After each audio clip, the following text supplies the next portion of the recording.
Un traitement révolutionnaire du cancer du cerveau sans chirurgie sauve des vies à Advent Health aux États-Unis.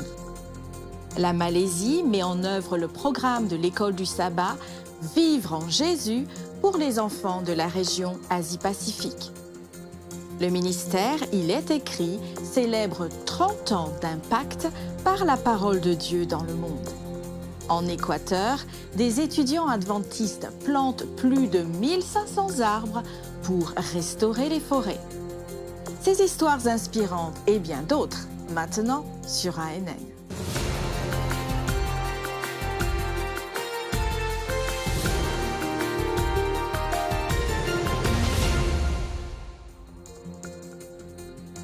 Nous commençons cette édition d'ANN avec des nouvelles qui apportent un nouvel espoir aux patients et à leurs familles.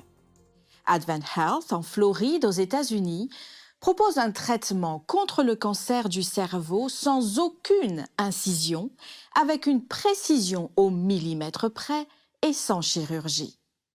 Cette innovation transforme des vies. C'est essentiellement comme la dernière version d'un iPhone. Nous avons un outil pour contrôler le cancer dans le cerveau sans aucune incision ni chirurgie. Il dispose d'une multitude de faisceaux de rayonnement concentrés sur un point et qui agissent comme une loupe. La beauté de cela est qu'il peut administrer une très forte dose de rayonnement à une zone très petite et spécifique, et littéralement dans 1 millimètre, avec une quantité négligeable voire nulle de radiation. Nous croyons fermement au concept de la radiochirurgie et à la plateforme du Gamma Knife. Nous le pratiquons depuis les années 90 et nous nous tenons au courant des dernières versions de la plateforme. C'est la technologie la plus précise en termes de radiation qui existe aujourd'hui. Ainsi, le Gamma Knife nous donne un autre outil pour traiter les personnes souffrant de troubles qu'il peut être assez risqué de traiter par d'autres moyens. Nous sommes fiers d'être la seule institution en Floride centrale à l'offrir. Ça apporte une très grande distinction à notre programme. Nos patients sont très avisés et ils viendront même de l'extérieur de l'État, voire parfois de l'étranger, pour recevoir ces soins. Inspiré par la mission de l'Église adventiste du 7e jour, Advent Health est à la pointe des innovations qui apportent de l'espoir et des soins complets et étend le ministère de guérison du Christ à tous ceux qui cherchent soulagement et guérison. Dans un acte d'amour et de solidarité, le Collège adventiste de Vila Velha, dans l'État d'Espírito Santo au Brésil, a organisé une campagne de sensibilisation invitant la communauté à faire don de ses cheveux. La campagne a rassemblé des étudiants, du personnel et la communauté dans un geste de soutien aux femmes luttant contre le cancer. La place publique a été transformée en un lieu de compassion et de générosité, où les cheveux ont été collectés pour créer des perruques. L'initiative a également permis de collecter des articles essentiels pour le bien-être des femmes aidées par le groupe de soutien contre le cancer. Avec plus de 90 dons, chaque mèche de cheveux raconte une histoire d'empathie et de force dans laquelle les vies des donateurs s'entremêlent à celles des bénéficiaires. La campagne réaffirme l'engagement du Collège adventiste envers le service et l'amour pour autrui. Les dirigeants des ministères des enfants de l'Église adventiste du 7e jour de la région du sud de l'Asie et du Pacifique se sont réunis à Kuala Lumpur, en Malaisie, pour la formation de l'école du sabbat 2024 « Vivre en Jésus ». La convention visait à présenter le nouveau programme de l'école du sabbat « Vivre en Jésus » pour les enfants de la naissance à 14 ans et les jeunes de 15 à 18 ans, et à développer chez les responsables des compétences nécessaires pour sa mise en œuvre. Les dirigeants de la conférence générale ont participé à distance via Zoom, discutant de la justification de ce nouveau programme, de ses objectifs et de ses piliers. Avec des intervenants locaux, ils ont souligné l'importance du dévouement constant à l'éducation des enfants pour le service futur et leur rôle dans le royaume. Les dirigeantes de la région ont présenté les divisions bébé, maternelle, primaire et junior du programme d'études et ont fait des démonstrations directes de l'application des directives et des stratégies d'apprentissage interactives. La formation était considérée comme nécessaire et opportune pour aider les responsables à passer du programme GraceLink au programme Vivre en Jésus, tout en respectant le mandat biblique de former un enfant dans la voie qu'il doit suivre. Les participants ont apprécié les similitudes entre les deux programmes d'études, ce qui a facilité le processus de transition. Le programme Vivre en Jésus, développé par le département de l'École du sabbat et des ministères personnels de la Conférence générale, remplacera le programme Les liens de la grâce à partir de 2025, en commençant par les divisions Baby Steps et Beginner. Dans ce deuxième rapport de l'Église adventiste du 7e jour dans la région transeuropéenne, nous nous rendrons en Suède, où beaucoup se réuniront pour apprendre comment atteindre les cœurs avec une nouvelle perspective sur la mission et le service. Mais d'abord, arrêtons-nous aux anciennes constructions romaines à Pula en Croatie, où le centre Helping Hand offre un soutien et des conseils en santé mentale. À plus de 2000 km de Moss se trouve la ville de Pula, au nord-ouest de la Croatie, surtout connue pour ses nombreux bâtiments romains anciens. Sur une rue animée et étroite se trouve le centre de counseling Helping Hand. Au départ, nous avons mis l'accent sur la santé physique, car nous pensions que notre travail serait centré là-dessus. Mais il est apparu qu'en réalité, il y a beaucoup plus de besoins en matière de santé mentale. C'était très intéressant. Et les addictions aussi. Je ne m'attendais pas à voir autant d'addictions. Et ce qui m'a un peu surprise, c'est que quelques mères venaient ici à cause des problèmes avec leurs filles, qui avaient des problèmes de santé mentale, troubles bipolaires, anxiété et dépression. Quand nous avons démarré la publicité et partagé notre vision, elle disait « C'est exactement ce dont on a besoin ».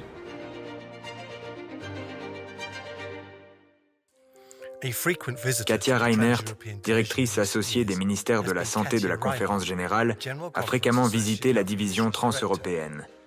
Avec une formation dispensée dans les unions baltes, adriatiques et d'Europe du Sud-Est, la cohorte la plus récente a eu lieu en Suède sur le campus de Lifestyle TV. La mission ? Introduire un nouveau paradigme pour les ministères de la Santé, appelé coaching en style de vie. Je pense que Jésus a fait ça avec ses disciples. Il les a aidés à exercer un ministère différemment et à avoir une nouvelle vision du monde pour atteindre les gens en mission. C'est ce que nous essayons de faire avec le coaching, motiver des personnes passionnées par le ministère de la Santé et utiliser leur passion et connaissances, mais voir cela sous une autre perspective pour plus d'efficacité. Nous venons d'accepter un appel à aller au Groenland en tant que missionnaire avec la mission frontalière adventiste qui se concentre sur ceux qui n'ont pas reçu le message. Nous voyons une grande fusion entre les besoins au Groenland et les compétences que le coaching de vie offre. Ce que j'ai particulièrement aimé, c'est que nous avons essayé le coaching en santé, notre counseling en style de vie à petite échelle, et ça nous a aidés à nous connecter efficacement avec les gens sur un plan personnel. Depuis, nous étions impatients d'en apprendre davantage et d'être plus professionnels.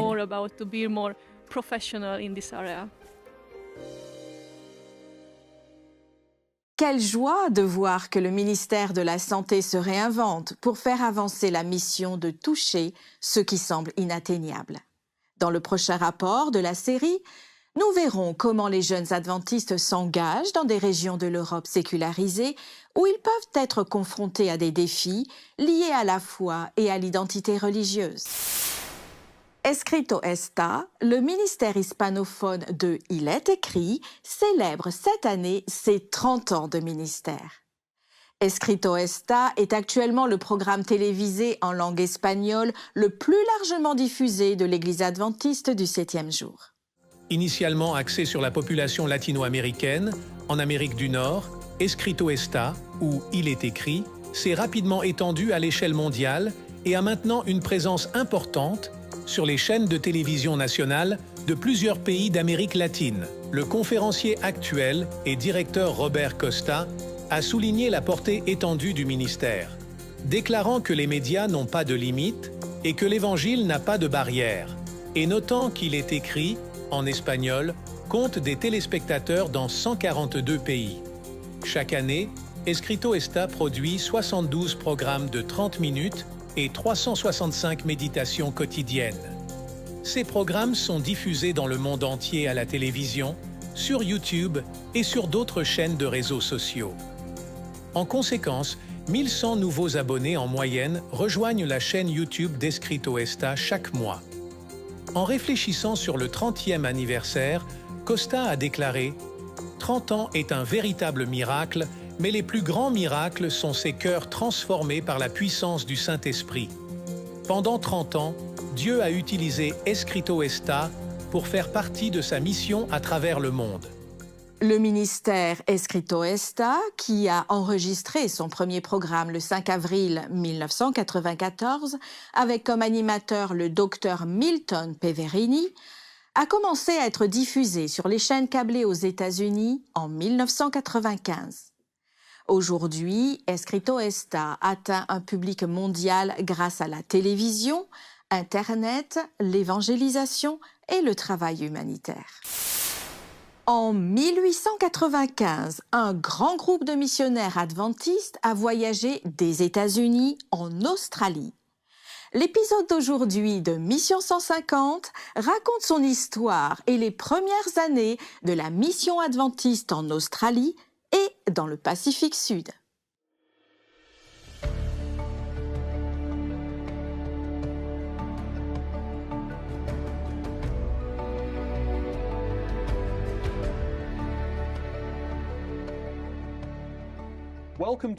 Bienvenue dans Mission 150, le podcast sur l'histoire de la mission adventiste, son passé, son présent et qui anticipe l'avenir.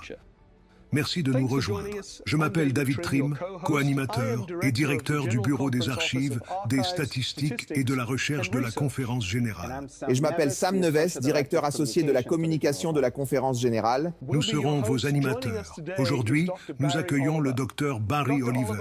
Il est un historien très expérimenté et administrateur de l'Église, originaire d'Australie, bien qu'il ait servi en tant que missionnaire dans le Pacifique Sud. Il a été secrétaire et président de la division du Pacifique Sud. Pour moi, il est surtout l'auteur de plusieurs études importantes sur l'histoire adventiste, en particulier l'histoire organisationnelle adventiste lors de la réorganisation de l'Église en 1901, une réorganisation qui a eu lieu pour la mission. Nous en parlerons dans un prochain podcast.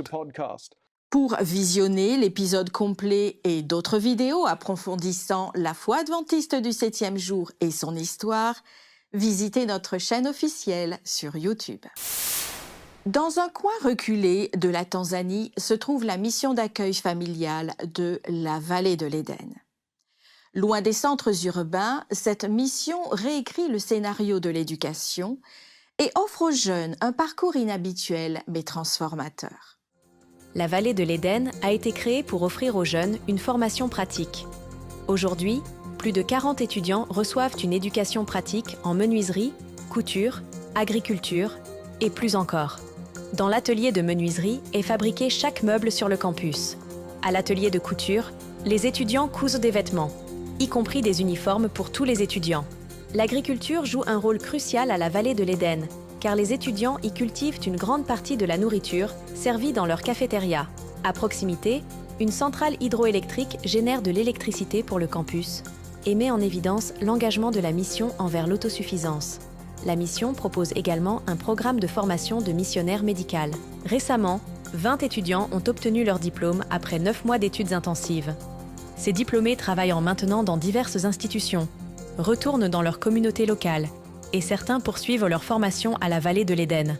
Certains étudiants sont déjà dans différentes institutions et y travaillent. Nous avons environ 3 étudiants à Dunia, ici, à Dar es Salaam. Certains sont retournés dans leur propre région et travaillent avec leurs églises locales.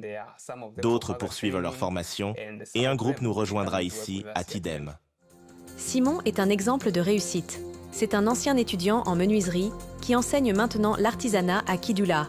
Il utilise des manuels écrits et imprimés directement sur le campus, ce qui démontre l'esprit innovant de la mission.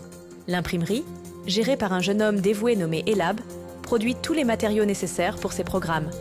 L'approche unique de la mission garantit que les étudiants peuvent créer ce dont ils ont besoin directement sur place. Que ce soit des meubles, des livres, de la nourriture ou de l'électricité, la vallée de l'Éden favorise un environnement d'ingéniosité et de débrouillardise.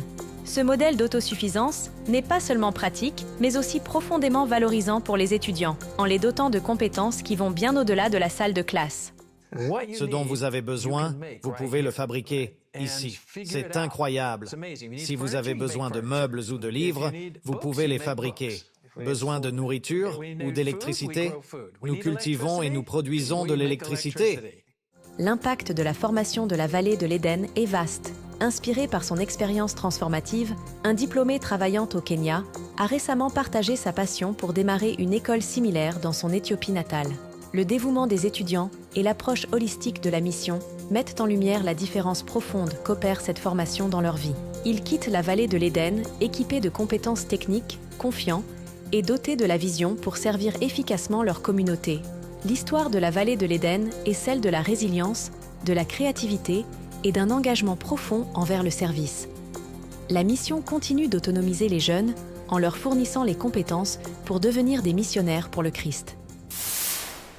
La radio La Voix de l'Espérance a célébré ses 29 ans en Ukraine, une étape significative au milieu d'une guerre qui dure depuis plus de 2 ans. Une rencontre spéciale avec les auditeurs a eu lieu dans la ville de Tchernivtsi, où l'équipe de la radio a partagé ses activités et ses nouveaux projets depuis le début des diffusions. Les dirigeants de l'Église adventiste du 7e jour dans la région de Bukovina et Vassil Makarchuk, responsable de la Radio mondiale adventiste en Europe, ont félicité l'équipe et les invités. L'événement a présenté un concert de bienfaisance mettant en valeur le talent de solistes et de groupes locaux. Des bénévoles ont lancé un projet pour soutenir les forces de défense de l'Ukraine. Environ 300 invités ont assisté, avec plus de 750 spectateurs lors de la diffusion en ligne.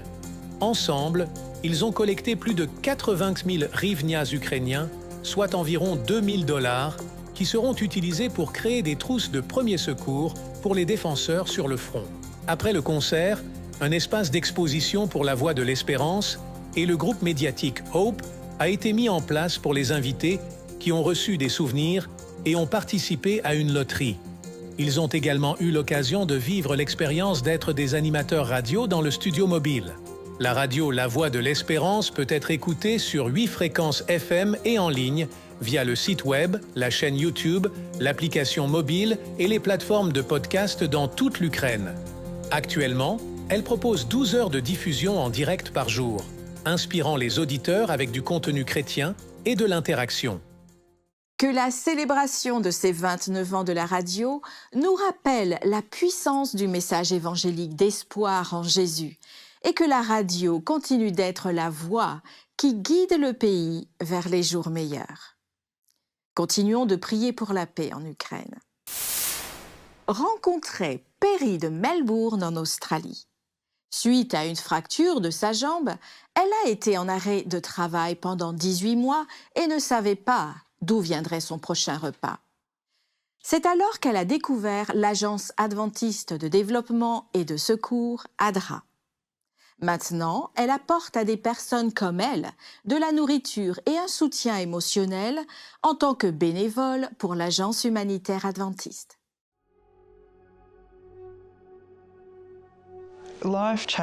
La vie change très rapidement. J'avais un emploi très confortable et je devais subir une opération. Mais j'ai fait une chute à la maison et je me suis fracturé la jambe droite. Et il m'a fallu 18 mois pour m'en remettre.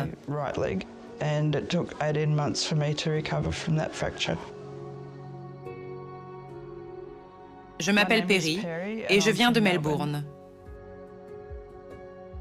Nous avons passé les 18 mois suivants à vivre de nos économies, au point où nous n'avions plus rien.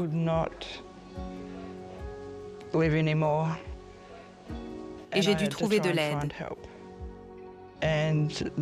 C'était l'une des choses les plus difficiles que j'ai jamais eu à faire dans ma vie, demander de l'aide.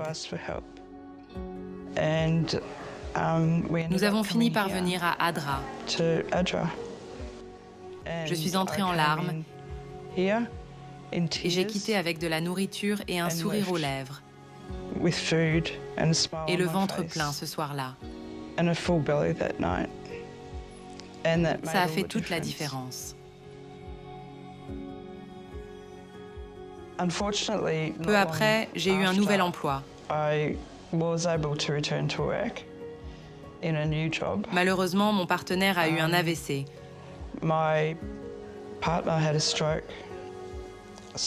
Donc il reçoit maintenant une assistance à plein temps. Donc au départ, nous sommes venus à Adra parce que nous avions besoin du soutien alimentaire. Puis, j'ai décidé de devenir bénévole. Je reçois toujours du soutien alimentaire et émotionnel, mais je suis capable de les apporter aux autres. Le coût de la vie augmente, alors notre clientèle a doublé, voire triplé. Les gens sont vraiment gênés de demander de l'aide, car hier, ils allaient bien.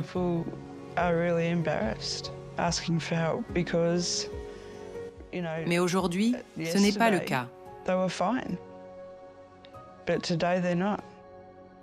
Je suis déjà passée par là. J'avais l'impression d'avoir échoué. Je me suis demandé ce que j'allais faire demain. Est-ce que j'allais tout perdre? Et c'est ainsi que beaucoup d'entre eux arrivent ici. Je suis heureuse de pouvoir aider d'autres personnes comme j'ai été aidée. J'attends avec impatience chaque lundi. J'adore venir ici. Je ne sais pas ce que nous aurions fait sans Adra et son aide au fil des ans. Je vous remercie pour votre soutien envers des gens comme moi et pour ceux qui franchissent nos fronts, nos portes. Ça signifie tellement, tellement. Un total de 1510 arbres ont été plantés par des élèves de l'école adventiste de l'Équateur, la CAD. Cette activité, coordonnée par FoodsCAD, a réuni des enseignants et des autorités de Santo Domingo de los Chachilas, une province située dans le nord de l'Équateur. Environ 300 participants ont planté des arbres anciens et fruitiers sur le campus de 4 hectares de la CAD, exprimant ainsi leur engagement envers la sensibilisation environnementale et la responsabilité sociale. Les élèves, nombreux à planter un arbre pour la première fois, étaient particulièrement joyeux.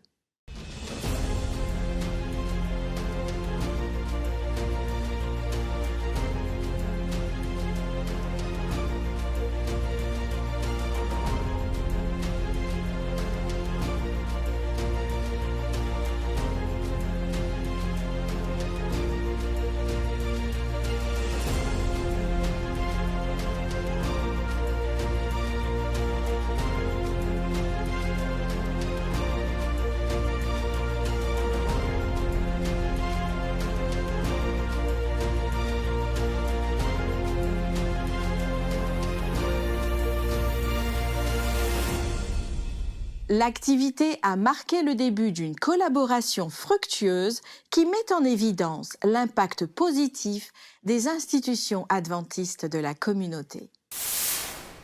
Et maintenant, découvrez comment un simple café végétalien en Arménie transforme des vies et favorise des liens communautaires de manière inattendue.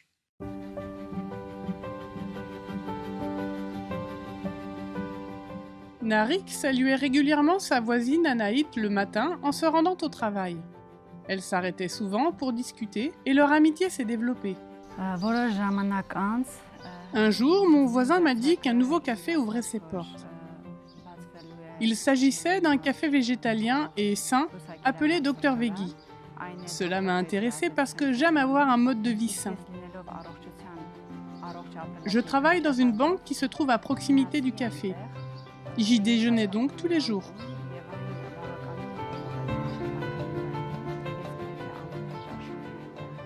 Ce café, situé au centre d'Erevan, en Arménie, était géré par des adventistes qui en faisaient un centre d'influence urbain. Narik savait que son voisin était adventiste du 7e jour, mais elle ne comprenait pas vraiment ce que cela signifiait. Narik croyait en Jésus, mais n'avait aucun intérêt à fréquenter une église. Je me souviens très bien de la première fois que j'y suis allée. Il y avait quelque chose de bon à l'intérieur de ces personnes, une paix spirituelle et un calme que je n'avais jamais rencontré chez personne d'autre. Narik a commencé à participer aux diverses activités proposées par le centre. L'une d'entre elles était une soirée jeu questions-réponses sur des sujets bibliques. Après la première soirée, elle s'est rendue compte qu'il y avait beaucoup de choses qu'elle ne comprenait pas au sujet de la Bible, et elle a donc commencé à lire davantage. Narik a décidé qu'il serait préférable de se rendre à l'église adventiste pour obtenir des réponses à certaines de ses interrogations. Après avoir fréquenté l'église pendant environ 1 an, j'ai été invitée à un camp pour un mode de vie sain. J'ai décidé de m'y faire baptiser et ce fut le plus beau jour de ma vie. Narik est vraiment reconnaissante envers sa voisine Anaït et les gens du café Dr Veggie. Les centres d'influence urbains tels que Dr Veggie peuvent constituer un point crucial entre l'église adventiste et sa communauté. Erevan est la plus grande ville et la capitale de l'Arménie, avec plus d'1 million d'habitants. 1/3 de la population du pays y vit. Alors que des villes comme Erevan deviennent de plus en plus l'un des plus grands défis de la mission, les adventistes ont l'opportunité de créer des liens de confiance avec ceux qui les entourent. Malheureusement, le travail missionnaire dans les villes coûte cher. Le café Dr Veggie a dû fermer ses portes soudainement en raison du coût élevé du loyer.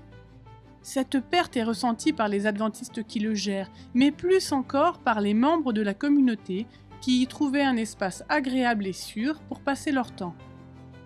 Dr Veggie a la possibilité de rouvrir ses portes, mais il a besoin de votre aide. Ce trimestre, une partie de l'offrande du 13e sabbat aidera Dr Veggie à se réinstaller dans un autre bâtiment rénové. Cette nouvelle installation leur permettra d'être propriétaires des lieux et d'apporter ainsi la stabilité. En conséquence, ils se concentreront sur la consolidation des relations comme celles qu'ils ont construites avec Narik. Nous sollicitons vos prières pour l'avenir de Dr Veggie et des adventistes d'Erevan qui ont une passion pour la mission. Merci pour votre soutien par le biais de l'offrande du 13e sabbat. Grâce à l'offrande du 13e sabbat, nous soutenons des projets incroyables dans le monde. Entendre des témoignages comme celui-ci est inspirant. Vous avez suivi ANN. Vous pouvez accéder à d'autres nouvelles en rejoignant les chaînes officielles de l'Église adventiste du 7e jour sur YouTube, Instagram et Facebook et explorer le site web d'ANN sur adventiste.news. Avant de vous quitter, nous vous laissons réfléchir sur une vérité profonde qui se trouve dans le livre Romains, au chapitre 11 et au verset 36. Le texte dit ceci: « C'est de lui, par lui et pour lui que sont toutes choses. À lui soit la gloire dans tous les siècles. Amen. » Nous vous encourageons à étudier la Bible quotidiennement pour découvrir d'autres merveilleuses promesses d'espoir. À la semaine prochaine et que Dieu vous bénisse.